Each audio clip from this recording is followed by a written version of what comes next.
Today's show is brought to you by HomebrewSupply.com. Homebrew Supply is your one-stop shop for brew day ingredients, recipes, equipment, and more. Take advantage of everyday low pricing and everyday flat rate shipping only at HomebrewSupply.com. Go to HomebrewSupply.com right now and use our promo code HHH to get 5% off your order. HomebrewSupply.com. Let us help make your brew day better.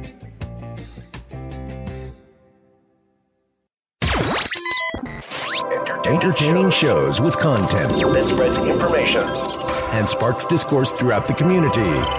This is the Pearl Media Network. Outside fermentation, pressure fermenting, grain brands, and harvesting yeast from glass carboys. This is Homebrew Happy Hour, episode 219.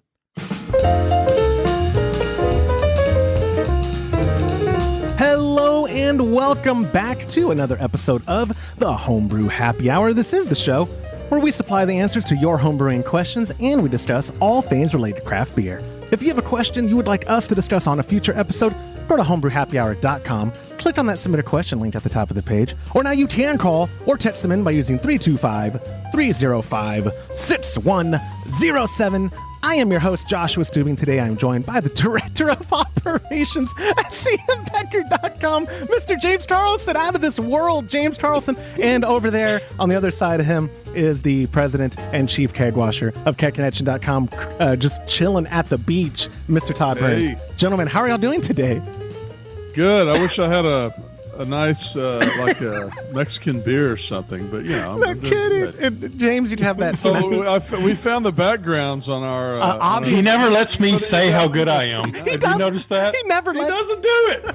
That's 3 episodes in a row he's done that. It's 300 episodes in a row. No, it's 219. I am doing fine, Josh. Thank you. Hey, cool, James. I'm glad. I like how. So I'm doing all the pre-bumper stuff, and Todd.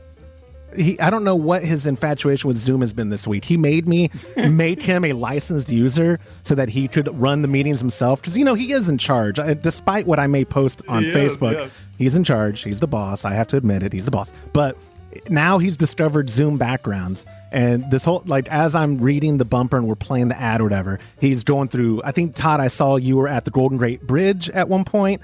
You were at the beach.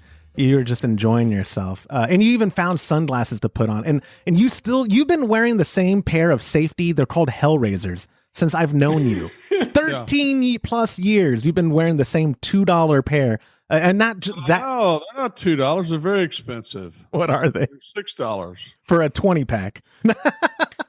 What are they? No, are they really each, man? They're high dollar glasses. Really? And they come in 12 packs. Oh, 12. Because you used to buy them from the gas supply store, 3M, there in San Marcos. Yep. We would go together to get tanks filled, and you go, "Hey, pick up another case of the Hellraisers." Like that's like the coolest thing you're gonna do that day. And for you had me for a good year. I was wearing them too because I was too cheap to buy my own sunglasses. So I was like, but I just can't pull them off like you can. But anyway. We are back after a the weirdest week. I don't even know why I'm wearing a beanie or a sweatshirt. It's short weather today here in Texas. Like, I think my phone says it's 70 degrees in the Austin area right now and sunny as can be. How about last week, guys? How did y'all, James, how was your home? Let's start with you because I already know about Todd's situation. It was very cold and I had it on emergency heat and it ran 24 hours a day for 3 days. Warmest I could get at 65, and I had to turn the oven on in the kitchen to help. Hot. And are you all electric, or do you have any gas? All electric, yeah. Have you gotten your bill yet? What's that going to look like?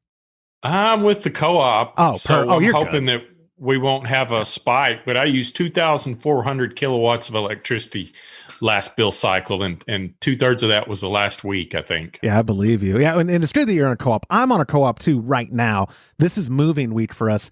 Supposedly, the winter storm and COVID and everything else, their realtor and their lenders and stuff that can any excuse they can throw under the book to delay our closing. But we're supposedly still closing this week. And but last week I was defending my home like it was the I was just say like the Alamo, but the Alamo got taken over, so that's not a good metaphor. But we were defending it hard because the last thing I wanted was busted pipes or something right before selling the house. That would be expensive. So luckily we didn't lose water ever to not be able to drip our inside faucets, and our pipes were fine. We lost power a lot of last week, but our home is so small and well insulated that it never got below 62, even the 24 hours that we didn't have power. So it was, wow. I know. And I kept it I bumped it up to 70 Sunday night because I was like, it's going to be cold as all get out. And they're saying we might lose power. And yeah, it never got below 62 in this house. So I can't complain too much, except that I couldn't bother everyone on the internet every day. So maybe it was a good break for everybody. But Todd, at the ranch, first I want to know, how are the chickens? Did they all survive? Yeah, they all did well. Okay. 'Cause I was terrified you and Liz too, but I've talked to y'all. I know y'all are fine. I forgot to ask you about the chickens. I love those girls. And do they even produce when it's that cold, or can you not collect any eggs when it's below freezing? Well, we got more than 24 eggs every day during the whole freeze. No way. See, yeah, but I was feeding them and watering them several times a day. I fed them probably double what I normally do. How did you safely get down your driveway? Did you take the Polaris, or was it fine? Was that caliche not frozen over, or whatever it is? It was fine. Oh, okay. Yeah. Todd, correct me if I'm wrong, you never had a long-term power outage, right? You were the most consistently powered home of anybody on this podcast. Yeah, no, we never lost power at all. So, well, James didn't either. How could I be more consistent? Oh, I didn't know. Oh, I thought for some reason I thought, James, you lost power. You didn't even lose power.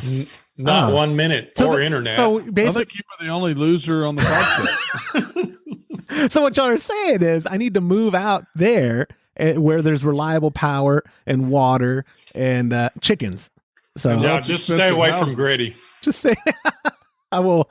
And I know in Comanche proper though, the office lost power pretty much all last week, right? All week. And poor terrible. James had to deal with a cluster of a situation on, was it Thursday or Wednesday? Oh yeah. Yeah. We're on the co-op here at the office. Thank God. We had power come up when I got here Wednesday. There was no power. So you remember the little giveaway flashlights that we had at Homebrew Con? Well, I have about 100 of those left. So I hung them all over the production room and turned them on. And we were actually able to walk around and work and pack orders. The power came up and I was working on getting Fishbowl up and getting the internet working again. And then it went it went off, on like that quick, right as the server was trying to finish booting up. And when it did that, it corrupted the boot file. And I had to pull the server, drive it to Brownwood, drop it off. And we didn't have any internet. We didn't have any way to produce or print out orders until late Friday afternoon. And once we got that, the internet authentication protocols were corrupt. Yeah. So we showed to have internet, but it wouldn't let us in. But then it wouldn't let you call on. Another. It's just one thing after another. But we're up and going. Yeah. And I told Todd, I think it seems like it's faster now. It was so probably my imagination. A couple things I want to cover. One, that I love, like how like you keep your calm, and I can tell it in your voice though. When we talked last week, you're like, I don't know if you've gotten a hold of Todd, but just tell him if you do talk to him, the server's dead. The internet's dead.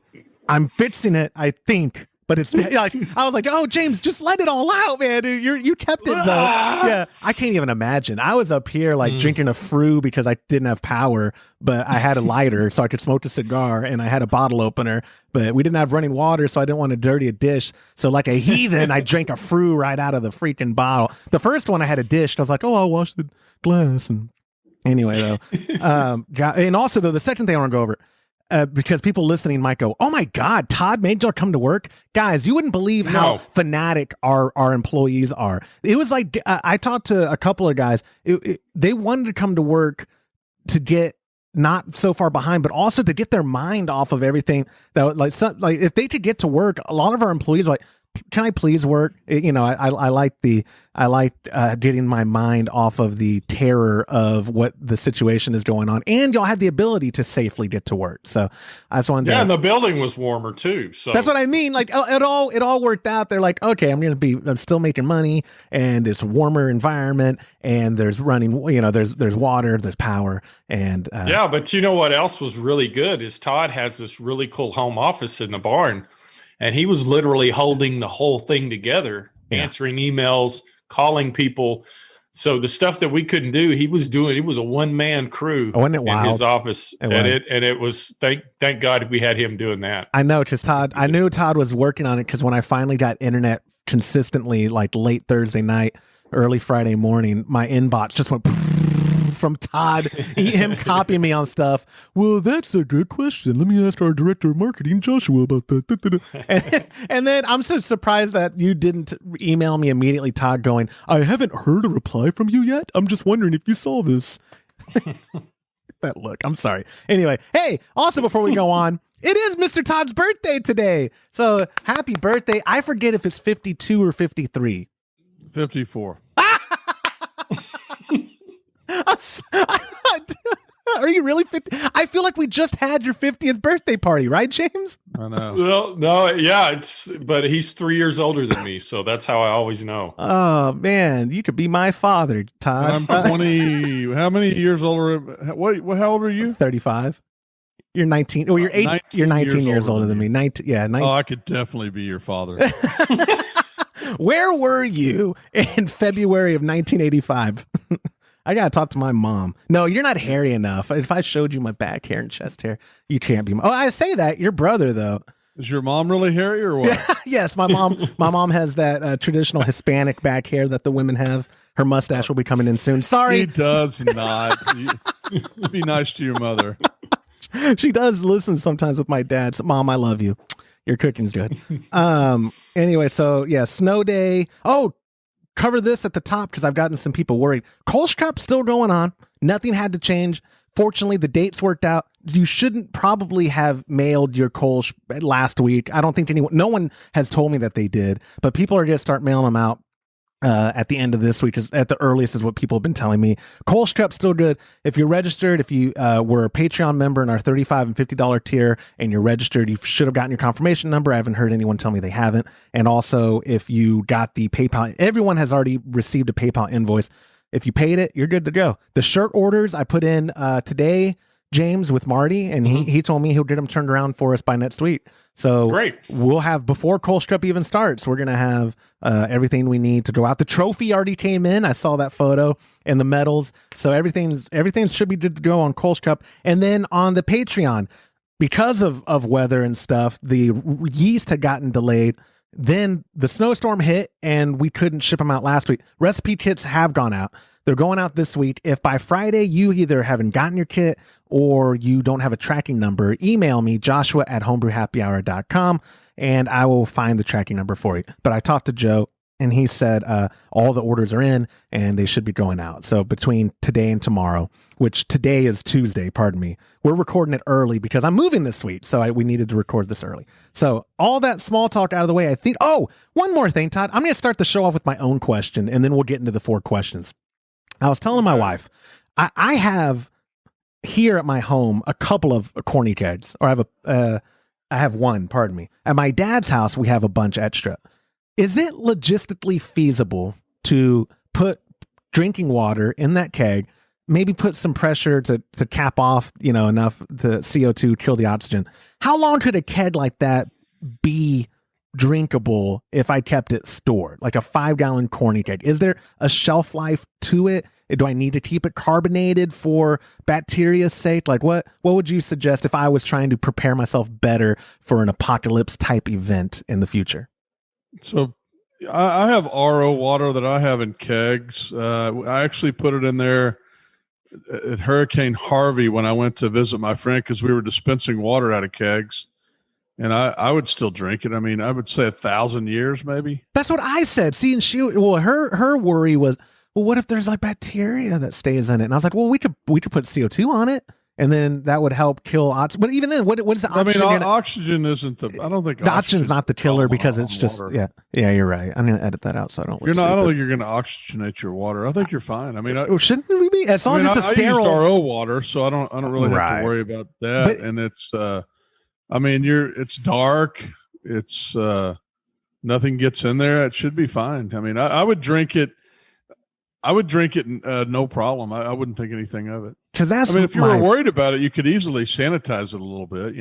Like a little bleach concentrated. Yeah.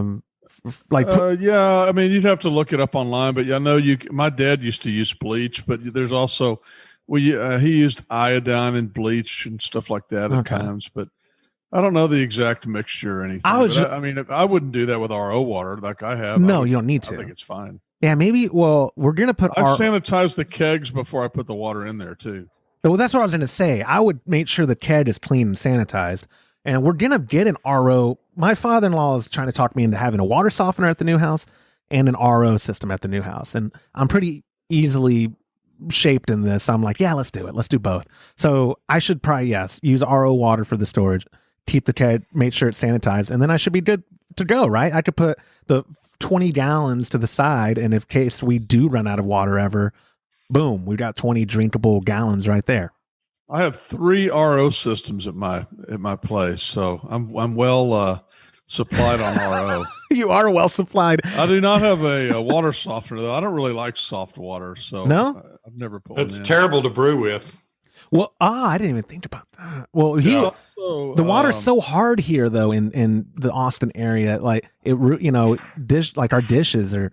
I guess I could use that lemon shine or whatever for dishes. And Lemmy Shine works really good. Yeah. Yeah. Is it Lemmy or lemon shine? It's Lemmy, isn't it? Lemmy. Yeah, Lemmy. Yeah, but definitely never ever wash logoed beer glasses with it. It'll take the logo. Right I know, off. and I know that because you yelled at me because one time I ran it through a dishwasher in the barn. Seriously, Dad, I actually yelled at you. I probably I just nicely explained it to you. Yeah, you're right. I did it too. Did you really do it too at the barn? At the barn? Yeah. Yeah, and he very nicely said, "Don't put those in there. We'll just hand wash those." Oh, so we've both been the recipient of Todd's very nice explanations. Yeah. Oh, yeah. Anyway, okay, that was my first question because I needed video recorded proof for my wife that it is safe to store long term. Like it's not like a food supply where you go, "What's the expiration date? All right, let's go through this and replace it." No, when we get to the new house, if I store it with clean potable water and a sanitized keg, I can set it and forget it, right? So, the nice thing is you can dispense it. You don't even need CO2. You could just dispense it with a hand pump. That's what we did at the coast. Nice. See, even better. And I have a pony pump, so there we go. Life is good. We've got a bunch at the office too. I think in the CM Becker backstop, we've got those stainless steel ones that you can use. Going to work, dude. Oh, pony pump's not going to work. I'm an idiot because that's for a Sankey. Shiza. Wait, so what kind of hand pump would I put on a corn? Can I? Oh, you said okay. Yeah, we've got some manual hand pumps that don't have the Sankey connection in that. Not many. I think a couple. Okay, then that's what I'll do. You're right, Todd. Thank you. There's been like 5 moments already where I'm like, God, I should edit that because I feel like an idiot, but I'm not going to. I could just see your water going out 3 years from now, and you're like, no problem. I got my kegs and my pony pump. Oh, look, I'm not that dumb that I don't know that I can depressurize and open the lid and then, or pour it into a different vessel. Come on, I wouldn't be totally screwed. I would just be like, where's the pony pump go on the keg? Like a caveman hitting it. But anyway, all of that out of the way. And we also do greatly appreciate everyone who wrote into us so Todd sent out an email last week because he did have power, letting people know, hey, you have orders with us and they're going to be delayed because FedEx can't come in. We actually have people at the office trying to do orders, but blah, blah, blah, blah, blah. Todd, you told me you were overwhelmed by the amount of people who wrote back that were like, don't even worry about it. Oh my God, are y'all okay? Are you safe? And da da da da da. It was humbling. It really was. I mean, the people's response, if I could put everybody's response together, a lot of them were very similar. They basically said, the last thing you need to worry about is my order. You need to worry about, have your employees worry about themselves and their families. And if you have other customers that have a greater need, send my order out last. I mean, everybody said that. It was incredible. I mean, it was just, wow, we So have some humbling. really, really good customers. We We really have a do. wonderful, wonderful community that checked in on all of us Yeah. and was there for us, and we really appreciate it. It's very humbling. And I know that it sounds cheesy and botched or canned that we say it so much, but we really do. Homebrewing is the absolute best community of people. Very down to earth, understanding, family oriented kind of people. And we greatly appreciate it. Not just the patience on the retail side of things, but the well wishes on the personal side of things goes a long way. Because, yeah, there was, I can't take anything serious, but there was a good 10 hours on Monday. Late Monday night through Tuesday that I was like, oh my goodness, but I said expletives in my head. This could get really bad, and this could get bad really quick, and we're not as prepared as I wish I was. Which was scary because I'm more prepared than the average bear in my neighborhood, and so we ended up. Thankfully, we live in a neighborhood right now that I'm moving out of now, but that was very connected, where when people needed assistance, people were there for them. But man, I think this exposed that a lot of people aren't prepared for any kind of switch from the normal, so I don't know what I'm going to do with that information besides stock up on more cigars, booze, and drinkable water. But Yeah, but yeah, me too. yeah, you too, exactly. But anyway, this is Homebrew Happy Hour, where we have questions for you. So we've got 4 questions for this week's show, starting with a question from our friend Joel, who used the submission form at homebrewhappyhour.com. And Joel wrote, "Hey Joshua, I've been following you on Instagram and glad to see that things are getting better there in Texas. One of the pictures you shared was of an outdoors cold conditioning with 2 of your fermentation buckets. Funny. After I chuckled, I thought about the logistics of cold conditioning outside in cold temperatures. Is there anything you should be concerned about when letting your bucket sit in an uncontrollable location? Additionally, do you know what the temperature differences between ambient and inside the buckets might be? If my instructions tell me to cold condition for a week at 36 degrees, then all I can really do is set my Inkbird to 36. But what do you think the temperature of my beer inside the bucket might actually be? Great podcast, and I'm happy you are all safe and sound in Texas. Cheers, Joel." Again, thank you for the well wishes, Joel. That's a great question. Let's start from the top, though. My dad, he set our stuff outside because it was like 38 on the day he put it out there. And he was like, we're cold conditioning, because it was cooler out there than he was going to try to make it inside, obviously. And we didn't have room in the fridges. James, besides it being funny, is there anything that should we have asked you, like, hey, can we do this safely? No, as long as I'd say as long as you didn't get it below freezing. But heck, y'all know I froze a keg before and let it thaw out, and it was fine. It wasn't carbonated yet. It was conditioning. I think we had somebody had unplugged the controller on the one we had out in the warehouse and plugged it directly into the wall, so it froze solid. But I've done that several times. When Todd was so funny, is Todd sent that message on Monday about if you had lost power, your garage was right at 38 is what you're able to keep it at. And so you're like, I can just put the kegs in there and I can just serve from like the CM Becker event faucet or something right off of the keg, and it'll be no problem because I don't need electricity to pump my own beer out. And you weren't joking though. You could have done that, right? Oh yeah, absolutely. It was exactly 38 degrees. I was running a heater in there, a propane heater, a pretty big one, and it was, it would get up sometimes to 40, 42, but when it got really cold, it never dropped below 38, so it was perfect. Yeah, I know for us, with my dad doing that, because he did it because it was like 36 or 38 at the time, and he included his thermometer out there, like that clock looking thermometer, to prove it to me, because I was also kind of like, oh, what if it freezes? What are we gonna do? Even though, well, we would deal with it if it did freeze up. But yep. Back to I was trying to pull up Joel's question again. It's not necessarily ideal, I think we agree, to put your beer, especially in a primary fermentation, it's not ideal if you can't temperature control it, right? Because outside ambient temperature is not an Inkbird. It's not within your control. So if you can't be certain you're within your parameters of a primary fermentation, it's probably best to not just let it ambient ferment. Or am I incorrect in that thinking? Todd, you're giving me a look.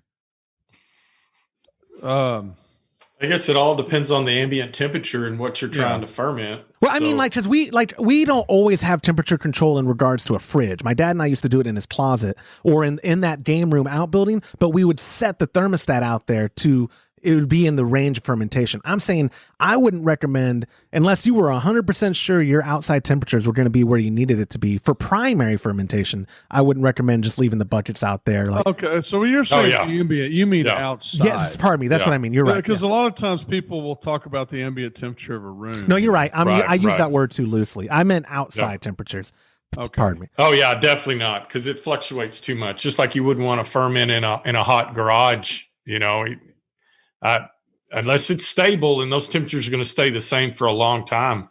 Those fluctuations can cause some off flavors too. Get hot, get cold. You just want as stable a temperature as you can on what you're doing. And I was telling my pop, we kegged it on Sunday a couple of days ago, and it was as clear as could be, which I liked. I know, not all IPAs are characteristically given, or they're not always a bright beer, but it also tasted great. So I told him, whatever we did, we need to just replicate the snowstorm next time we brew this, the putting the buckets outside when it's close to freezing, all that. If we can just do that, because Todd, when I come up next week, I'm going to have your 5 gallons because we brewed a 10 gallon, and we'll do a recipe recap on that. And I believe your Belgian Pale Ale is ready to go, isn't it?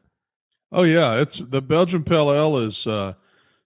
I've got to thank goodness I have a second keg of it because it's been going quickly. So you're surviving. I get it. I understand.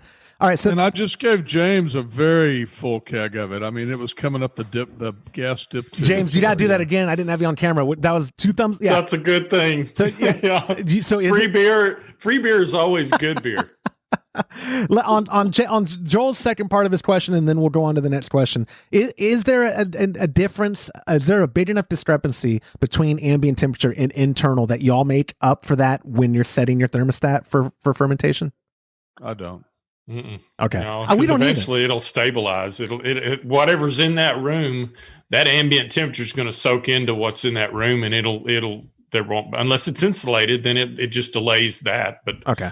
That's why I like a jacketed conical, is because rather than having the coil immersed in the middle and you have heat coming out, or you get a temperature loss on the outside, you're controlling the temperature from the outside, and it's acting like a ambient room. Yeah, no, that's smart. It's a good idea. And my pop, when he put that stuff outside, he had taken the photo just to show it, just for people listening who might be new and not understand. He did cover it after that, not just for insulation, but for sunlight.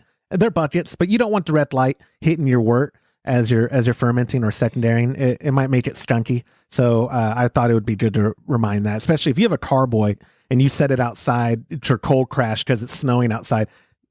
Don't let direct sun hit. Or I say that. No. Is direct sun, if it's in secondary and beer's already there, you still don't want direct sunlight on it, right? No, yeah, that's why a lot of the clear beer bottles, the beer stored in there, kind of can develop a skunky taste, like a Corona. Yeah. I was going to say the exception, if you were doing a Mexican lager, you might want to leave it uncovered. we at the gym I train at, they found a Corona in the yard because there's bars all around this gym. And I dared one of my friends to open it and drink it. And it was the skunkiest thing I've ever smelled in my life. I can't imagine what it tasted like. I think I gave him $5 for it. I'm a sucker for a $5 bet. But anyways, Joel, thank you so much for submitting your question. This is a great time to remind you, if and when we take a question on a future episode, we give you a $25 gift card to catconnection.com, courtesy of birthday boy, Mr. Todd Burns. Thank you for your generosity. Moving on to question number 2 for this week's show, came from our buddy Bill, who also used the submission form at homebrewhappyhour.com. Bill wrote, I have a question about fermentation and carbonation. This might seem stupid to most, but my plan is to start fermenting in a keg using a floating dip tube. That part makes sense to me, but I'm curious if I should add any CO2 to the keg during fermentation, or if that could mess up my beer.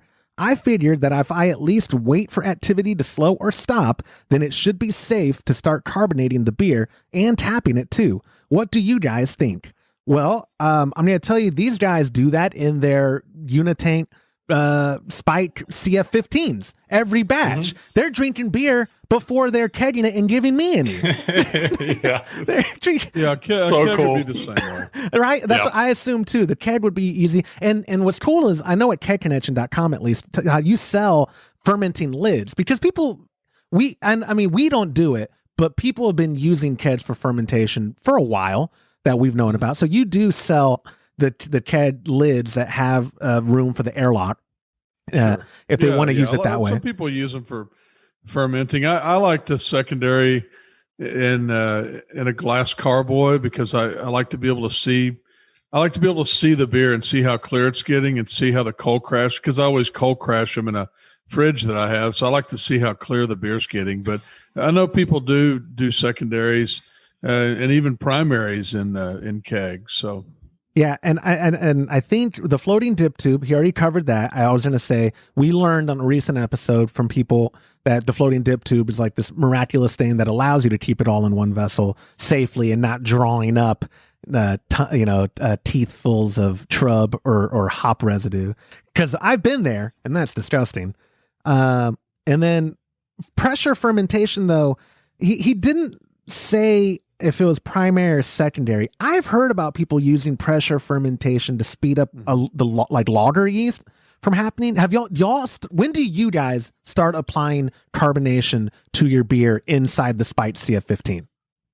Well, I mean, you're gonna have, and during the primary, you're gonna have lots of pressure, because if you capped it off and didn't have a pressure relief valve, you could potentially. I don't know how high the pressure could get in a primary fermentation. I've never done it. So you're going to have plenty of pressure in the primary, and the secondary is where I would typically, add some CO2. James, what do you do? On this last batch, this lager I did, I waited to the diacetyl, and when I performed the diacetyl rest, I put the pressure valve. Because with the CF15, they give you a pressure valve for carbonating the beer. So I just stuck the pressure valve, I think it was at 1020, 1021, and I let it condition naturally with the CO2 that was developing, because you're going to get some residual CO2 with just regular fermentation. So it took it about 3 days to go from 1020 to 1.009, which was pretty good. I think it fell quite a bit. But the only thing is, you got to make sure if you're going to do that, there was enough pressure there that it could have popped the safety valve. And you want to have a safety valve for something like that, because you don't want an exploding keg.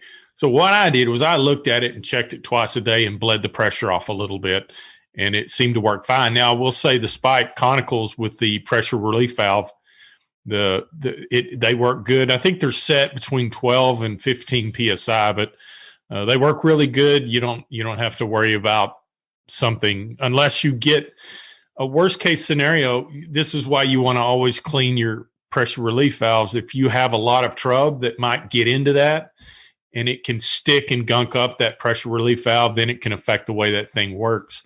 Yeah. Just safety is always the most important thing. Make sure everything's clean. Operate it, test it, and you should be good to go. Yeah, how terrible. Real simple. Go ahead, Todd. Oh, at 15 psi, I guess you could even overcarbonate the beer at some point, but I've never had an issue with it. Yeah, no, me and James are no strangers to overcarbonating, but not during fermentation. That is a great point, James, about the safety first, because nothing terrifies me more, ask Todd, than a pressurized vessel. And Mr. Safety over there, Todd, when you were doing the demonstration for making carbonated water in a 2-liter, and the 2-liter, you were so scared the whole time, because the 2-liter we had wasn't the kind that was lined for it, because there's certain kinds that are made to be able to hold carbonation, and there's some that are for water that was never carbonated, so the plastic doesn't have to be that certain type. So he was like, oh, this will do for the video. And he was like, here, put your head up to it. What does this feel like? So yeah, Mr. Safety first over there, Todd Burns. But Bill, I think we about covered his question, and like James had just touched on as well, you wait for the diacetyl rest on the lager to then start adding some carbonation. You're not applying it from second one of fermentation. You give it some time, because there is a byproduct of the yeast eating the sugars and pooping out alcohol is CO2. So there's going to be CO2 Yeah. production made during the heaviest of primary fermentation. You can start carbonating it to serving at any point you want after that's done. I think we agree. So Yeah.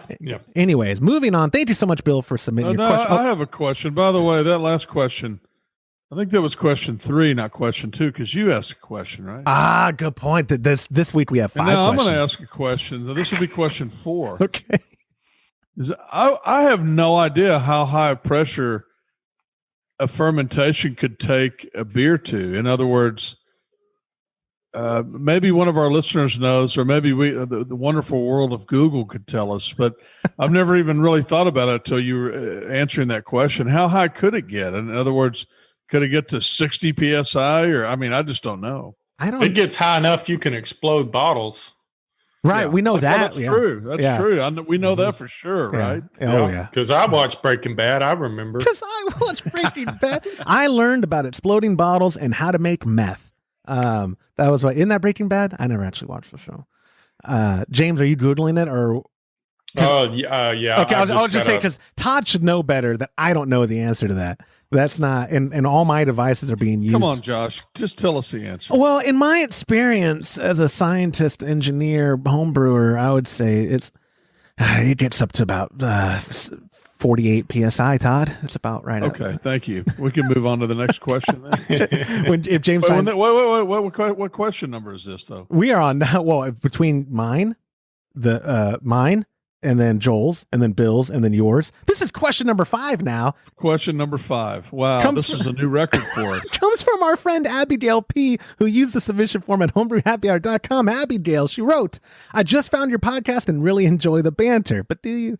You provide a lot of useful information, and I'm grateful that I found you. My partner and I are new to all grain brewing and want to know if you have a preferred brand of grains, or if the brand of grains even matters when I'm buying ingredients. Brand might be the wrong word. Like, if we want to brew a specific style from a specific region of the world, should I purchase grains from that region? And does each brand of grain available come from a specific region? I hope my question doesn't confuse anyone, and I hope you can help us. Todd, I'm going to kick it to you first, because you have convinced me more times than not that 2-row is 2-row is 2. It doesn't matter. Like, the brand has very rarely ever seemed to matter to you. Is that still true? Yeah, I don't like if I'm brewing with 2-row, I don't try to find a UK 2-row if I'm brewing. I just, to me, I'm sure there are differences. There's no doubt that there's differences depending on where it's grown, but there's also differences crop to crop in the same location every year. You're going to have some differences in grain. There are some very specific beers, like one of the, when we had Horst on and he talked about the alt beer, there's some very specific German grains that are an older style grain that actually aren't as efficient, aren't as, what's the word I'm looking for, James? Is it efficient or? Yeah, it would be, efficiency of the grains. There's certain types of grains that might be specific to a certain style of beer, but when I'm talking about base grains, and I'm not a brand specific guy. I don't look for. I only use this brand to brew this beer, but we're probably going to get tons of hate emails. I was going to say, well, James, if you're trying to brew a Czech dark lager, are you making sure it's Briess? Because I think they're still Czech. I think they are Czech. Or unfortunately, the nature of the business as far as homebrewing is you're at the mercy of the price point of the grains. So, to try to stay competitive, you got to keep costs down. So when somebody has raw 2-row malt for 10 cents less a pound than Wireman, then we go with raw malt because it only makes sense. Yes. I think when we were talking about the alt beer with Horst, he was talking about the bark pills. Yeah. And we would like to get as authentic as that, but that's a specialty recipe that we've factored the cost in for that. But I figure for general grains, Pilsen, 2-row, any of that, we kind of go for the lowest bidder. Right. And I think everybody else does too. And certainly in specialty grains, you're going to have specialty grains that are only grown in certain regions. Yes. Sure. Therefore, it's highly likely that there's going to be a one brand for that, or very few brands for that. But for the most part, I'm not a brand loyal brewer. I think, and to add on top of that, though, to give some people some ease of mind, the quality of all the grains in our industry have been exceptional. So that's why we haven't had to be brand specific. Like, oh, I need Wireman and not Muntins, and I don't care that I'm doing an ESB. We've been fortunate that the quality is good. And like you said at the top, Todd, I don't think people realize, but like it is so the variables occur even on the same crops from year to year that I don't even know. I'd be willing to do a taste test on someone who tells us I can tell the difference between grain. If we brewed, all three of us, a batch of pale ale and we use different branded malt, if they could tell which one was which. Do you know what I mean? Like, oh, my palate is so refined, I know that was Muntins. I know. Yeah, that would be you were stealing my thunder. I was going to say I would be hard pressed if we did a comparison. Yeah. I don't know if you could tell the difference. Well, and you know what? I'll bet $5, and I'm going to end up losing because some genius is going to come on and go, the biscuit aftertaste on that lets me know. I'll be, son of a gun, they're right. Son of a gun. It's just because my cigar stained palate can't tell. Doesn't mean everyone else can't, but. Yeah, well, mine isn't either. I don't have the palate. Todd does. I will say Todd has a fantastic palate. We're not sucking up to him. He has the best palate of us. He does. He really does. But I think that's because you increased your cigar intake. I think I'm a bad influence. You started telling me cigar stuff. I'm like, oh, yes, we got him. We got him. I think it's because I had them draw your cartoon and our caricature with the cigar, and you felt obligated. Yeah. You felt obligated. You're like, well, shit. So they put me with the cigar in my hand. I might as well start doing this more. But anyways, Abigail. You know what it was? It was actually Paula took me to a cigar room in Brownwood, which was really cool.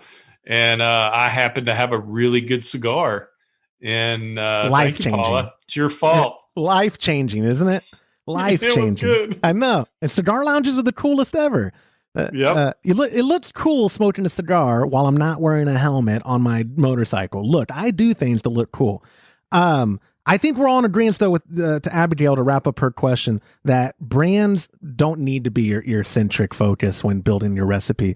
I think most suppliers have very reputable grains, so you can feel confident if you just need whatever pills and malt. Don't necessarily look for that specific brand. Again, unless you're doing a clone recipe off a Brewer's Friend or off a Homebrew Supply or whatever, and you feel like you're trying to do everything you can to replicate it. But then you'd also need to do the water profile. Need to do. There's the yeast strain as close to being. You know what I mean? There's a lot of factors you need to go. Hops vary wildly. Yes. I mean, even within the same crop, you'll see different acid. I mean, when you see the label on hops, it'll almost always give a range. Because it's not. It varies from one year to the next. Yeah, exactly. So don't get too caught up on it. And we're all cheapskates or frugally minded, as I like to say. So put your money elsewhere. Don't worry about the brand so much. But again, send hate mail, everyone, with your corrections to tburns@ketconnection.com. I'd love to hear from you. I love hate mail. Moving on to our 19th and final question of this sweet show came from our buddy Nick, who also used the submission form at homebrewhappyhour.com. Nick wrote, guys, I love your show. We hung out in Portland on club night and it was so much fun. First, I want to know if you'll be in San Diego this year for NHBC, which is National Homebrew Convention. I hope so. My actual question is about harvesting yeast from a glass carboy. I've been brewing for 5 years, so that means I'm in the harvesting my own yeast phase of this hobby. Does harvesting yeast mean I'm collecting trub in a jar, or is there more that goes into it? I use glass carboys, so I can dump what I don't transfer into a jar pretty easily if I need to. I could also just store the carboy in a fridge and throw the next batch on top of the trub if that would work too. Josh and I are cut from the same cloth, so if this is going to be a lot of work, then I'll likely continue brewing the way I have been and not worry about saving yeast for future batches. Thanks. I think he called me lazy. Well, I think the homebrew con. Let's tackle that one first. Yes. I'm going to go out on a limb here I really don't think it's going to happen. I don't think either. they're going to make it virtual again. That would be my guess. I am well, so it is happening virtually. You're saying HomebrewCon's still going to happen. It'll be virtual.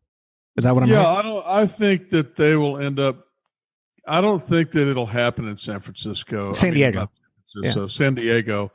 I think it'll end up being virtual, but I know that they don't have an answer yet because they have to wait for the venue and the release and all that. Yep. But I just don't see it. I mean, I don't either. Maybe it will, but I really don't see it. They've already moved the craft Brewers Conference convention to a much later date. So September.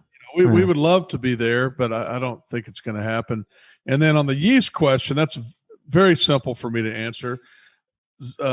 James. Yeah. Well, real quick though about HomebrewCon, I don't remember Nick by name, and club night I was sloshed as I am on every club night. I apologize, Nick, if I don't remember you by name, but I'm sure we had a good time because it's very hard to not have a good time at club night. Last year's virtual HomebrewCon, poor Todd, because it's a tradition for me to get sloshed on club night, had to deal with me in a Halloween costume in his barn, sloshed out of my mind. So we replicated it, but I didn't make a good banana for my costume. But anyways, James, yes, you're the only one of us who saves yeast. Yeah. Owen from Imperial has beaten it into me with a bat that I don't need to save yeast. I don't need to harvest yeast. I don't need to do a starter. I just pitch yeast. But frugal James down there, you do it. So what does Nick need to know about harvesting yeast from his glass carboys? Well, if you could keep that yeast in the carboy in a good environment, where the most important thing when you're reusing yeast, you don't want it to get infected, and you don't want it to ruin all that hard work you just put into the next batch. But the cool thing about the way I do it is everything's self-contained it's hands off when we're using these spike conicals. That's what's so cool about them. So push the old beer out, put the new beer in, shake it up, and let it do its thing. It gains in numbers because there's active yeast in there, but there's also trub. So the yeast purists that really the professors of reusing yeast would tell you, don't listen to James. Pull that yeast out, wash it good, test the viability, and then do it that way. But the lazy James, because I haven't touched it, I brew a batch, keg the batch. I typically try to brew the same thing, but I did 3 different styles one time, one type of yeast, harvest lager yeast. I just pumped right on top of it. It was done in half the time as the batch before. And I'm going to do another batch Friday, and I'm going to pump it right back onto the yeast pack that I have now.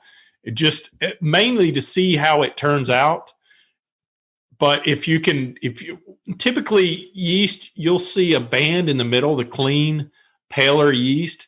That's the yeast you want to get out of that carboy if you can. That's why washing is real effective, because when you wash the yeast, and there's really good videos on YouTube, check them out and take a look at how to wash yeast. You can also get a hot plate, hot plate, and some beakers, and you can propagate yeast. There's all kinds of neat things that you can do to save you money, but it also increases your lag time. I mean, it shortens your lag time. Your beer gets done quicker. When you have the right numbers, you have a better batch of beer. There is some recipes where you want to stress the yeast to get a certain type of flavor. Those styles I don't really care for, but I like to turn and burn and get it going. And we were drinking a lager in a week. Oh, and a good one too. Yeah. I was so impressed. You told me, you're like, hey, try this. Okay. Yeah. So if you can keep the yeast in the carboy, and you know that it's not getting infected, maybe pump some CO2 in it, and you can keep it cold, try doing a batch, pump over the top of it, get about that far up and swirl it real good, and then finish filling it up and see what happens. I think you'll have good results. Yeah. Todd, did you have something to add? I saw you trying to talk. Well, when he was saying the old beer out, the new beer in, shake it all about, I was doing that to the Hokey Pokey song in my mind. You're so annoying. We could do a video, and he could do that to the Hokey Pokey song. Oh God, yeah. James is absolutely right. There is a ton of good resources about washing yeast, and also it's a good time to remind people Opinions there's a gazillion of them. Yeah. There are going to be people, if you look at any of our how-to videos, go in the comments and look at how many people either say, hey, I did this, it worked out, or I don't do it this way because this is better. And there's a million of both. There's a million of both. People find what works for you. The reason, again, I'm very blessed that Imperial are such good partners of ours. Imperial is and this episode's not brought to you by Imperial yet, but they are so good to us that, like, if I even hint at Casey and Owen that I'm trying to make a starter for this next batch, they're like, we're sending a couple packs your way. Like, do you need extra packs? Is that why you're saying this? Are you beating around the bush? Quit being so passive aggressive, you pansy. But they are so good to us that I haven't had to. James, you don't do it out of necessity. You do it out of frugality, and you're an engineer. You're an engineer minded. You are and I do it also because I get bigger numbers. Yes. As you produce more beer, you produce more yeast. It's just they multiply and eat. And at some point, when I did the 5 batches of Kölsch on one package of yeast, by the time I got to the 5th batch, you could taste a little difference. Probably because I wasn't washing them, but I was creating huge numbers of yeast. I mean, by the 4th batch, I actually pulled the yeast out of the conical and washed it, and I had over a gallon of viable yeast. Stop! I didn't know it was that much. Yeah, it was huge. It was built up to where it was almost in the pickup tube area. Well, I had a question for you, James, but I think you just answered it. I was curious because I always, when I'm kind of getting into the second fermentation stage, which it's not really second fermentation because I never change it to another vessel in that unit. But you know what I mean? When I'm getting ready to cold, just before I cold crash it, what I would normally do is I'll pull as much yeast as I can out of the bottom so that I've got more room when I'm filling the kegs, and I know that it's not getting so high that I'm sucking yeast out when I get to that point with the dip tube, and I can point the dip tube all the way down. When you're reusing the yeast, do you pull any out or do you leave it all in? Usually on the first or second pitch, I'll leave it in there. I just pitch right on top, but at some point between your 3rd and 4th, you'll have to pull it out to get mainly to make up room for the dip tube in the setup that we have, but also you want to get some of that dead yeast out. You want good, clean, viable yeast, and that's the yeast in the middle. Sometimes that helps with flavor, and I've done it both ways. I've done it just leave it in there and throw right on top of it, and the yeast grows. But you could see, y'all remember the 5th batch, you could taste a little difference, a little degradation of flavor loss. You say that. It was still incredible. It was still incredible. Like, I thought you were going to go for number 6, but you just cut it off. You're like, no, I'm not risking my chances anymore. Yeah. But another thing you can do too is if you develop those kind of yeast numbers, you can share some yeast with friends, and then they can. And I think we had a couple of guys that were coming in and buying beer yeast, and I was saving some of that yeast, and I gave a little quart to Wes, and I think I gave a little quart to not concrete Chad. guy. Yeah, what is his name? Oh, it's not Chad. Yeah, Trent. Yeah, Trent. Really nice guy too. And he went right home the next day and made a batch of Kölsch, and he said it was fermenting just a few hours after he finished putting it in the fermenter. It was amazing. And Todd did the same thing. Yep. I'm on a Belgium. I'm trying to brew the Belgian beers in our recipe kits because my ultimate goal is to brew every recipe that we sell. Yeah. So I'm trying to brew a different recipe every time, and that's an idea. Maybe when I brew the next one, I reuse that yeast because it's in there right now. But I have already. No, wait a minute. I'm thinking of the batch before. I'm just started on this one, so. No, too late. I'm doing an IPA now. I already switched that over. Are you? I'm bringing you an IPA too. Yeah, I'm doing the Ocarina Springs. Oh, that's right. The Ocarina Grapefruit Pale. Grapefruit Pale. Yeah, not the pale. The IPA is the one I'm doing. I thought the Ocarina was on paper. I thought they called it a pale ale. I think we have a pale ale and we have an IPA. Oh, okay. Though. Yeah, maybe. Yeah, we took the IPA to Homebrew Con, didn't we? Yeah, that is right. Yeah, you're right. Yep. Yeah, I think Joe brewed it for that. Yep. Which has Joe been brewing at all? Because Joe also makes good beer, and I couldn't say the last time I had any of his beer. We gotta get Joe. So he hasn't It's brewed been a in while, a right? long time. I gotta get Joe. I gotta shame him next time I see him. Yeah, I kind of gave him a hard time about it the other day. I'm like, you got to, yeah, it's definitely, I had to pull it up because you're making me doubt myself. It is called Aquarina Grapefruit IPA. Okay. Yeah, we I definitely called it took that Aquarina to. Springs We did, James. Because Yeah. I'm from, I lived in San Marcos, Texas, where Josh is about to move That's to. right. And the name comes from Aquarina Springs in San Marcos. I believe, What people right? don't realize, I'm trying to just replicate your life, Todd. I'm going to start a mom and pop shop out of my backyard in my new home in San Marcos. I'm going to have convince a kid to drop out of college and work for me full time, and build him up with inflated hopes and dreams to crush them one day when I sell the Good company. for you. So Good for you. It's wow. It's rewarding. What can I say? it's a rewarding way to live your life. Anyways, guys, that's all I have. Nick, thank you for submitting the question. That's all I have for this week. Thank you so much for doing it on your birthday, Todd, and James for setting aside time, because I know how crazy your weeks have been, guys. Well, thank you to everyone. A lot of people reached out to me for my birthday, and I really appreciate that. That's very nice of you. And James, your week has been, since even during the snowstorm, you never quit. So thank you for setting some time aside for me. I really do appreciate it. Oh, you bet. No problem. Everything's back to normal now. Guys, I will see y'all next week. All right. And, See ya. And that will do it for this episode of the Homebrew Happy Hour. If you have a question you would like us to discuss on a future episode of Homebrew Happy Hour, go to homebrewhappyhour.com and click on that submit a question link at the top of the page. Or now you can call or text them in by using 325-305-6107. Thank you to our show sponsor, homebrewsupply.com, for supporting us and the homebrewing community. Get 15% off recipe kits right now at homebrewsupply.com. No promo code needed, but the deal does end on February 28th. On behalf of Todd Burns, James Carlson, and the Pearl Media Network, I'm Joshua Stubing. Thank you for listening.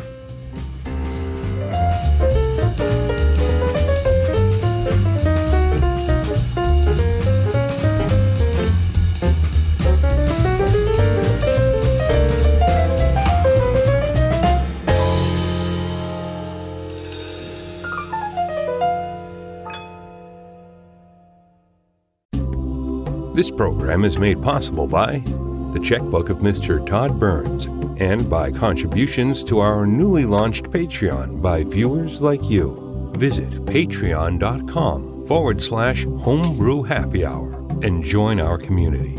Thank you.